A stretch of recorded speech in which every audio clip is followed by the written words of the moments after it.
بسم اللہ الرحمن الرحیم۔ آج کے ہمارے سوال کا موضوع ہے کہ کسب معاش مستقبل کے لیے منصوبہ بندی کرنا، اپنی معاشی حالات کو بہتر بنانے کے لیے، مستقبل کے خوف اور خطرات سے نمٹنے کے لیے مال و دولت کا جمع کرنا، اپنی اولاد کو آسانیاں مہیا کرنے کے لیے مال کا جمع کرنا، اپنی اولاد کے لیے دولت کا جمع کرنا، یہ کیسا ہے؟ اپنی اولاد کو آسانیاں فراہم کرنے کے لیے، مستقبل میں ان کے کام آنے کے لیے دولت جمع کرنا کیسا ہے؟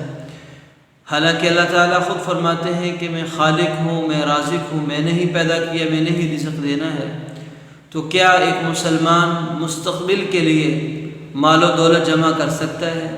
کیا اپنی اولاد کے لیے مستقبل میں آسانیاں پیدا ہو جائیں مال و دولت جمع کر سکتا ہے؟ تو اس کا جواب بہت ہی آسان ہے۔ سب سے پہلے یہ سمجھ لینا چاہیے، ایسا مال جو حلال طریقے سے کمایا گیا ہو اور اس مال کے وجہ سے اس بندے پر جو اللہ کے حقوق لاگو ہوتے ہیں، اس مال کا جو حق ہے، یہ وہ مال کا حق بھی ادا کر رہا ہو، اور اس مال کے کمانے کی وجہ سے اللہ تعالیٰ کے کسی حکم کی روگردانی بھی نہ ہو رہی ہو، یعنی اللہ رب العزت کے کسی حکم کو پورا کرنے میں سستی اور غفلت کا شکار نہ ہو رہا ہو، آخرت کے اعمال سے غافل نہ ہو رہا ہو، تو ان تین شرائط کے ساتھ ایسا مال جو مستقبل میں کام آئے، ایسا مال جمع کرنا جو اولاد کے لیے کام آئے، تو یہ ایسا مال جمع کرنا بالکل جائز ہے۔ اگر ان تین شرائط میں سے کوئی ایک شرط بھی نہیں پائی جاتی، کوئی ایک شرط مفقود ہو جاتی ہے، یعنی مال کما رہا ہے حرام طریقے سے،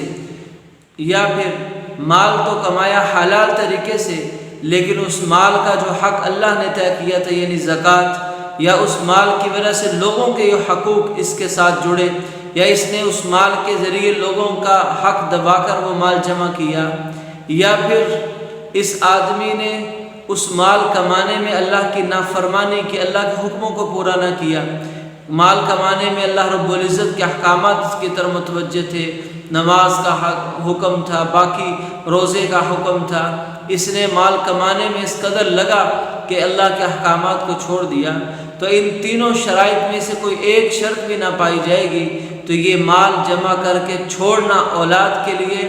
یا اپنے مستقبل کے لیے، اگر اس کو موت آ جاتی ہے تو مال اس کی قبر میں پریشانی کا ذریعہ بنے گا، اس کے حشر میں اس کی پکڑ کا اور پریشانی کا ذریعہ بنے گا۔ وہی مال اسے بچا سکتا ہے اسے حلال طریقے سے کمایا ہو اور اس مال کا حق ادا کیا ہو، اور پھر اس مال کے کمانے میں اللہ کے کسی حکم کو نہ توڑا گیا ہو، بلکہ اس مال کو کما کر اللہ کی رضا میں بھی استعمال کیا ہو، اللہ کے راستے میں خرچ کیا ہو، تو یہ مال مستقبل کے لیے جمع کرنا، اولاد کے لیے جمع کرنا جائز ہے۔